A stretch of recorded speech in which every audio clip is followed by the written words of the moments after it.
எல்லாருக்கும் வணக்கம். நான் உங்களோட ஸ்ரீதர். இன்னைக்கான வீடியோவில் கடந்த நவம்பர் மாதம் நம்மளோட பண்ணையில் என்ன மாதிரியான வேலைகள் போச்சு, என்னென்ன ஒர்க் எல்லாம் இம்ப்ரூவ் ஆகிருக்குன்னு ஒரு சின்ன அப்டேட்டாக இந்த வீடியோ இருக்க போகுது. வாங்க நம்ம வீடியோக்குள்ளே போய் எல்லா அப்டேட்ஸையும் ஃபுல்லாக பார்க்கலாம். ஒரு ஃபார்மில் நம்ம விளைய வைக்கிற காய்கறிகள், செடிகள் எல்லாமே நல்லபடியாக வளரணும்னா அதுக்கு ஒரு முக்கியமான ஃபார்முலா இருக்குங்க. முக்கியமான விஷயம் என்னென்னா, நம்ம மண்ணில் கார்பன் ஜாஸ்தியாக இருக்கணும். அந்த கார்பனை ரொம்ப ஈஸியாக எப்படி நம்ம இம்ப்ரூவ் பண்ண முடியும்னா, மல்ச்சிங் மூடாக்கு தாங்க ஒரே ஈஸியான வழி நம்ம மண்ணில் இருக்கிற சத்துக்களை இம்ப்ரூவ் பண்ணுறதுக்கு. நம்ம பெருசாக எதுவும் மெனக்கிட வேண்டாம். இருக்கிற செடி கொடிகளையே கட் பண்ணி நம்மளோட நிலத்தில் போட்டு மூடி வச்சோம்னா நம்மளோட நிலத்தில் கார்பன் அதிகமாக ஆகும். ஸோ அதை வச்சு நம்ம விளைச்சலும் ரொம்ப நல்லாவே இருக்கும். எங்களோட பண்ணையில் நாங்கள் ரொம்ப நாளாக பிரச்சனையாக பார்த்துட்டு இருந்தது களை செடிகள் தாங்க. ஏன்னா ஒரு பக்கம் நம்ம களை எடுத்துகிட்டு வர்றதுக்குள்ளே இன்னொரு பக்கம் ஃபுல்லாக களை செடிகள் வந்துடும். இது ரொம்ப பெரிய பிரச்சனையாகவே இருக்கேன்னு சொல்லிட்டு நம்ம மனசு ரொம்பவே கஷ்டப்படும்.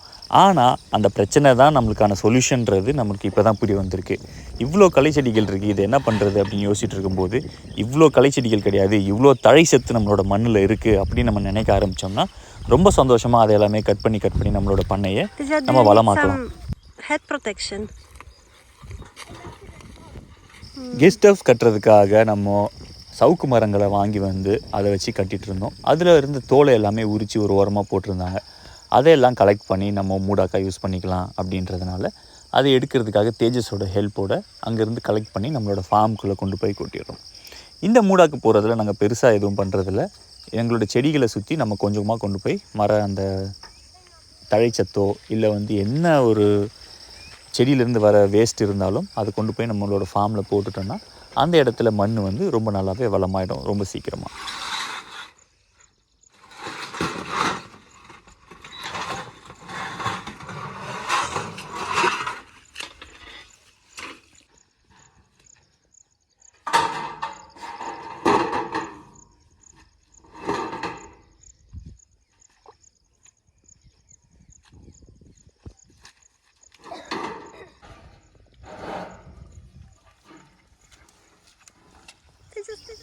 இப்போது இந்த வீடியோவில் நம்ம பார்க்கும்போது தெரியும், நம்மளோட பண்ணையை சுற்றி நம்ம வேலி போட ஆரம்பிச்சிருக்கோம். அந்த வேலியை சுற்றி எவ்வளோ புற்கள் இருக்குதுன்னு பாருங்கள். இப்போது பச்சை பசேல்னு இருக்கிறது வெயில் காலத்தில் ஃபுல்லாகவே காஞ்சிரும். அப்புறமா யாராச்சும் கொளுத்தி விட்டாங்கன்னா நம்மளோட வேலி ஃபுல்லாகவே டேமேஜ் ஆகிடும். அதனால் நம்ம வேலியை சுற்றி இருக்க புற்களை மட்டும் கட் பண்ணலாம்னு சொல்லிட்டு கட் பண்ணி அதையும் நம்ம மூடாக்காக பயன்படுத்த ஆரம்பிச்சிட்டோம். இந்த புற்களை நம்ம அருவாள் வச்சு கட் பண்ணுறது கொஞ்சம் லேட் ஆகும். அதனால் இதுக்கு 2 மிஷின் நம்ம ஃபார்மில் வச்சுருக்கோம். ஒன்று ப்ரஷ் கட்டர், இன்னொன்று அரை பறக்கிற மிஷினுங்க. ப்ரஷ் கட்டரில் நமக்கு ரொம்ப திக்காக இருக்கிற மாதிரி, கடினமான இருக்கிற மாதிரி குச்சிகள் அந்த மாதிரி எது இருந்தாலும் நம்ம ஈஸியாக யூஸ் பண்ணிக்கலாம். ஆனால் ப்ரஷ் கட்டரில் கொஞ்சம் லேட் ஆகும் நம்ம பண்ணுற வேலைகள். இந்த ப்ரஷ் கட்டரில் நம்ம ஊற்றுற 1/2 லிட்டர் பெட்ரோல் ஒரு அரை மணி நேரத்துக்கு நமக்கு வரும்.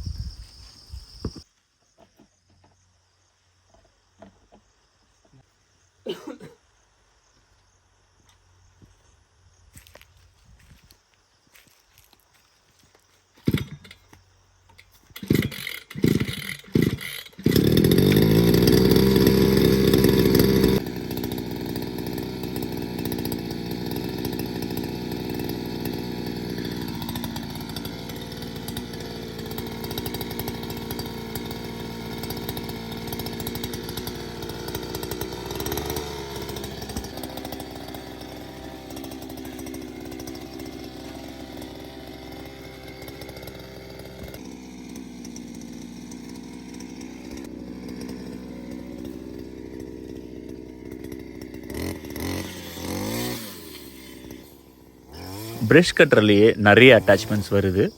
ஒவ்வொரு அட்டாச்மெண்ட்டுக்கு ஏற்ற மாதிரி நம்ம கொஞ்சம் லாங் பேண்ட்ஸு, கண்ணுக்கு கண்ணாடி, கையில் க்ளவுஸு அந்த மாதிரி விஷயங்கள் போட வேண்டியிருக்கும். இதுலேயே நைலான் ரோப் ஒரு அட்டாச்மெண்ட்டில் வரும். அதில் நீங்கள் போடும்போது கட்டாயமாக நீங்கள் பேண்ட்டு, கண்ணாடி எல்லாமே போட வேண்டியிருக்கும். இதில் இந்த இப்போ நான் போட்டிருக்க அட்டாச்மெண்ட் ட்ரிபிள் பிளேடு. இதில் அந்த அளவுக்கு நம்ம மேலே தெரிக்காது. அதனால் கொஞ்சம் கேர்ஃபுல்லாக இல்லாமல் கொஞ்சம் ஈஸியாக நம்ம யூஸ் பண்ண முடியும். சின்ன சின்ன செடிகள், புதர்களை கூட இந்த அட்டாச்மெண்ட் வச்சு ரொம்ப ஈஸியாகவே கட் பண்ணிடலாம்.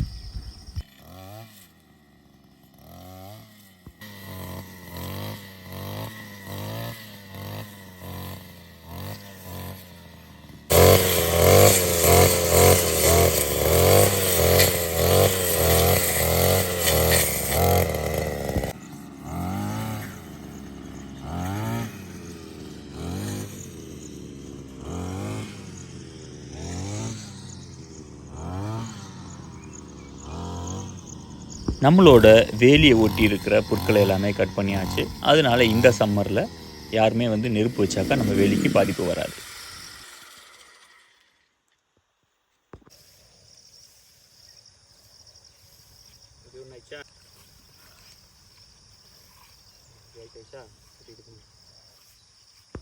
ப்ரஷ் கட்டரில் வேலை ரொம்ப ஸ்லோவாகவே நடந்துச்சு. அதனால நம்ம அடுத்த மிஷினை இறக்கியாச்சு. இது வந்து நெல் அரைப்பறக்கிற மிஷினு. இதை வச்சு நம்ம புல்லெல்லாம் கட் பண்ணால் ரொம்ப ஈஸியாக நம்ம 1 ஏக்கரை கூட ஒரு 1.5 மணி நேரத்தில் கட் பண்ணிட முடியும்.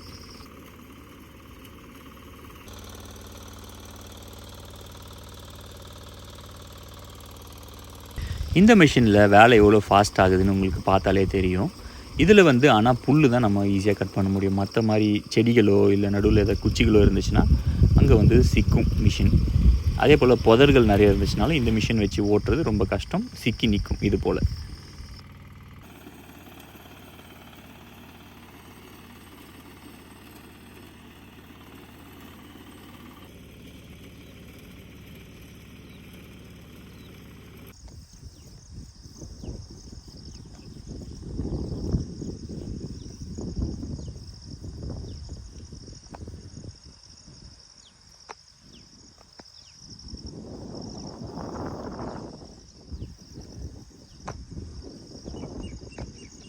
இப்படி மெஷின் வச்சு அறுத்து விட்ட புல்லுங்களை எல்லாமே நம்ம ஒரு 2 நாளைக்கு காய வச்சுட்டு அதுக்கப்புறமா அதை சின்ன சின்னதாக உருட்டி கொண்டு போய் நம்மளோட காய்கறி பெட்ஸுக்கு நம்ம வந்து மூடாக்காக போட்டுடுறோம்.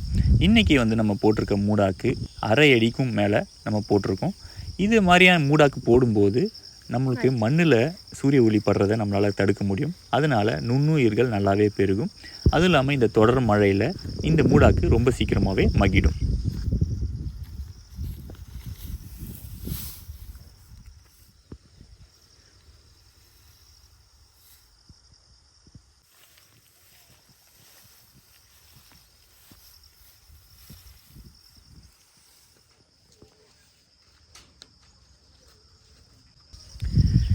இந்த கத்தாழை செடிகள் எல்லாமே எங்களோட கிராமத்தில் ஒரு வீட்டில் இருந்து பிடுங்கி வெளியே போட்டுட்டாங்க.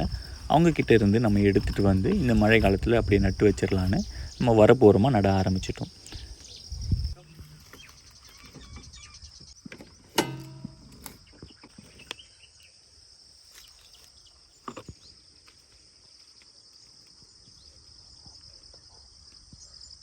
இந்த கத்தாழையும் ஸ்பைடர் பிளான்ட்டும் நம்ம கெஸ்ட் ஹவுஸ் பக்கத்தில் கொஞ்சம் பார்க்குறதுக்கு அழகாக இருக்கட்டும் அப்படின்றதுக்காக நம்ம வேலி ஓரமாகவே நட ஆரம்பிச்சிட்டோம்.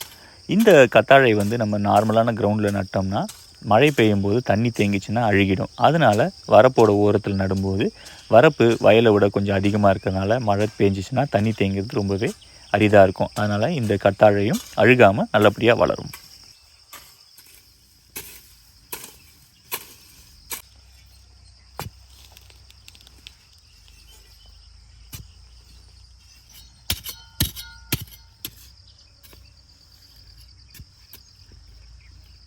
Came in the right time. Take Oscar. Wait, take the whole bucket. The whole bucket? Come. Why should I start planting? Lifting the soil. Putting it in the soil. Okay. Watch. Are you making a bun?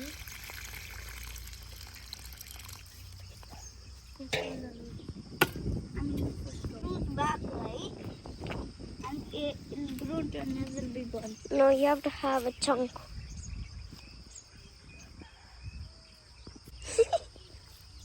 Half big, half big.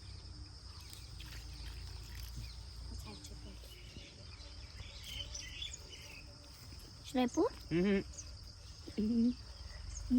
நம்மளோட கிளிவை வேலிகளும் கொஞ்சம் கொஞ்சமாக துளிர் விட ஆரம்பிச்சிருச்சு. இந்த மழைக்குள்ள அப்படியே கொஞ்சம் நல்லாவே செடிகள் வளர்ந்துடும்.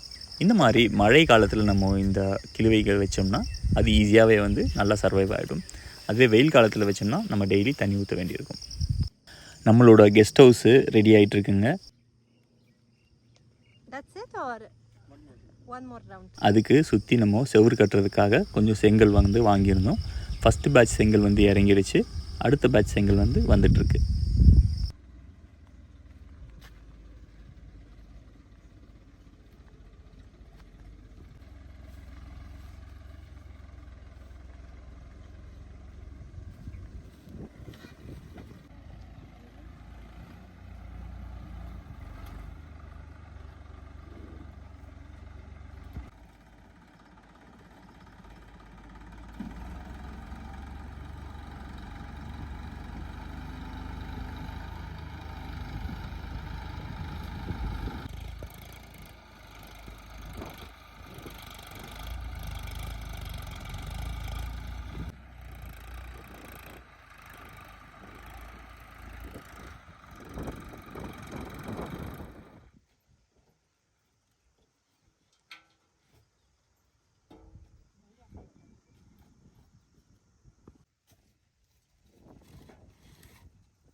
முடிஞ்ச அளவுக்கு நமக்கு தெரிஞ்ச சின்ன சின்ன வேலைகளை நம்மளே செஞ்சுக்கிறோம். சரி, இந்த சுற்றி கல் கட்டுறது கொஞ்சம் நம்மளே பண்ணிக்கலாம் அப்படின்னு சொல்லி ட்ரை பண்ணி நான் பண்ணிகிட்ருக்கேங்க. தினமும் ஒரு 3 மணி நேரம் இதுக்காக நம்ம வந்து ஸ்பெண்ட் பண்ணிகிட்ருக்குறோம். கொஞ்சம் கொஞ்சமாக அந்த ஹவுஸும் இம்ப்ரூவ் ஆகிட்டு வந்துட்டுருக்குங்க. கூடிய சீக்கிரம் நீங்கள் எல்லாம் வந்து தங்கி இந்த லைஃப் ஸ்டைலை எக்ஸ்பீரியன்ஸ் பண்ணுறதுக்கான வாய்ப்பு கிடைக்கும்னு நினைக்கிறேன்.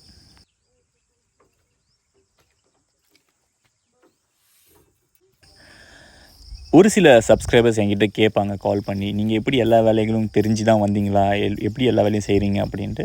எந்த வேலையுமே எனக்கு தெரியாதுங்க. நான் முன்னாடியே ஒரு வீடியோவில் சொல்லியிருப்பேன், வீட்டில் வந்து லைட்டு பல்பு மாற்றணுன்னா கூட அது எனக்கு மாற்ற தெரியாது. அந்த மாதிரி தான் நான் வந்து ஒரு 30 வருஷமாக வளர்ந்தேன்.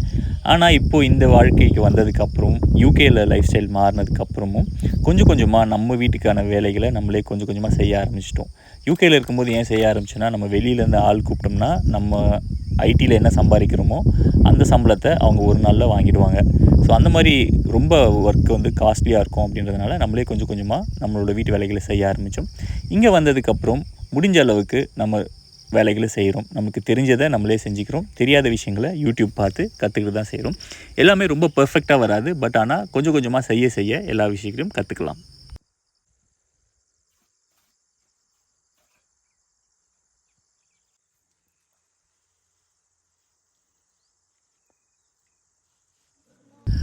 இந்த மாதம் சோப் மேக்கிங்லேயே ரொம்ப பிஸியாக போச்சுங்க.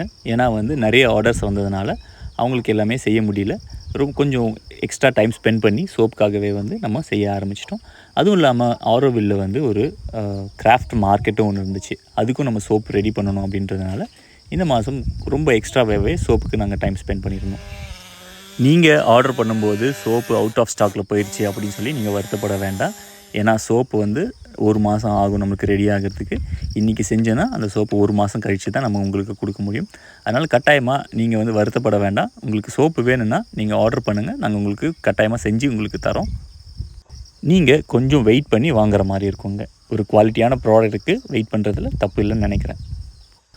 இப்போது ஆலிவ் ஆயில் கூட ரொம்ப ஈஸியாக கிடச்சிருதுங்க. ஆனால் வந்து நல்ல குவாலிட்டியான தேங்காய் எண்ணெய் கிடைக்கிறது ரொம்பவே கஷ்டமாக இருக்குது. அதனால நாங்கள் வந்து லிமிட்டடான குவான்டிட்டியாக தான் பண்ணிகிட்ருக்கோம். உங்களுக்கு வேணும்னா நீங்கள் கட்டாயமாக வெயிட் பண்ணி வாங்குற மாதிரி தாங்க இருக்கும். எங்ககிட்ட சோப் வாங்குற கஸ்டமர்ஸ் பொதுவாகவே ரொம்ப சோப் சூப்பராக இருக்குங்க, ரொம்ப மாய்ஸ்சரைசிங்காக இருக்குது, நல்லா க்ரீமியாக இருக்குது, நல்லா இருக்குது அப்படின்னு சொல்லுவாங்க. ஆனால் இப்போல்லாம் வாங்குகிற சப்ஸ்கிரைபர்ஸ் என்ன சொல்கிறாங்கன்னா, உங்களோட சோப்பு வந்து எனக்கு வந்து அப்படியே கடித்து சாப்பிட்ணும் போல் இருக்குது, கேக் மாதிரி இருக்குங்க, பார்க்குறதுக்கே அவ்வளோ அழகாக இருக்குது அப்படின்றாங்க. நீங்கள் என்ன நினைக்கிறீங்க அப்படின்னு கமெண்ட்ஸில் சொல்லுங்கள்.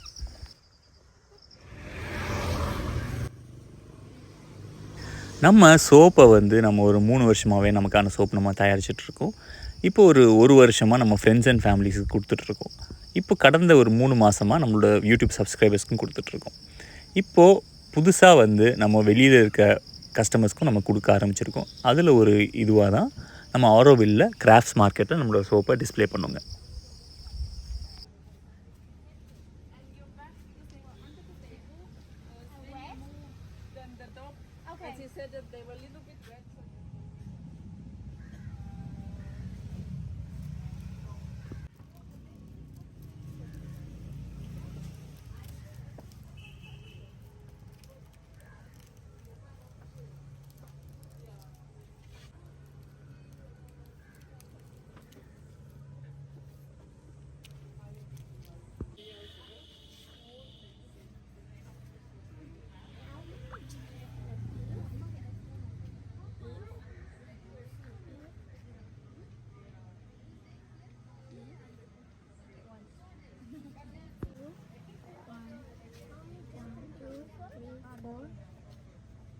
Tomorrow we are sending one down. Have a 7 in total. Each one.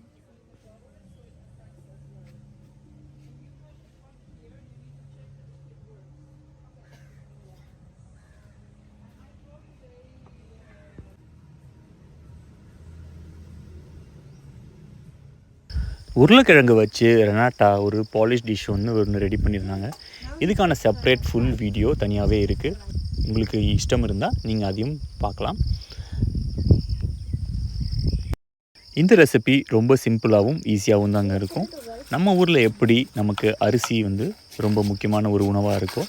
அதே போல் போலாண்டில் வந்து உருளைக்கிழங்கு ரொம்ப முக்கியமான ஒரு உணவாக இருக்கும். தினசரி உணவில் கட்டாயமாக ஒரு உருளைக்கிழங்கு டிஷ் வந்துடுங்க உங்களுக்கு.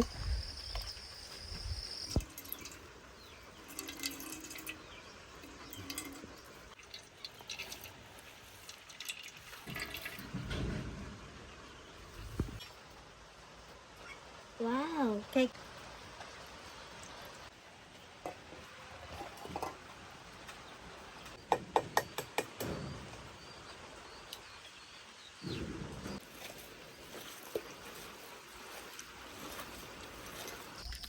நவம்பர் மாதத்துக்கான அப்டேட் வீடியோ உங்கள் எல்லாருக்குமே பிடிச்சிருக்கும்னு நான் நம்புகிறேங்க. இந்த வீடியோஸ் உங்களுக்கு பிடிச்சிருந்துச்சுன்னா உங்களோட ஃப்ரெண்ட்ஸ் அண்ட் ஃபேமிலிக்கு கட்டாயமாக ஷேர் பண்ண மறந்துடாதீங்க. அதே போல் சப்ஸ்கிரைப் பண்ணாமல் பார்த்துட்டு இருந்தீங்கன்னா சப்ஸ்கிரைப் பண்ணி பார்த்துக்கோங்க. அப்போ தான் நம்மளோட வீடியோஸ் அடுத்து போடும்போது உங்களுக்கு நோட்டிஃபிகேஷன் வரும். அப்படி இல்லைனா யூடியூப்போட அல்காரிதம் அதை வந்து நம்மளோட வீடியோஸ் காட்டாமல் விட்டுரும். நீங்கள் வீடியோஸ் பார்க்க முடியாமல் போயிடும். அந்த ஒரு காரணத்தினால உங்களுக்கு முடிஞ்சதுன்னா கட்டாயமாக சப்ஸ்கிரைப் பண்ணிக்கோங்க. நம்மளோட யூடியூப் சப்ஸ்கிரைபர்ஸ் எல்லாருக்குமே கார்த்திகை தீபம் வாழ்த்துக்கள். அடுத்து ஒரு நல்ல வீடியோவில் உங்கள் எல்லாரையும் சந்திக்கிற வரைக்கும் எல்லாருக்கும் bye bye and tata. Take care guys.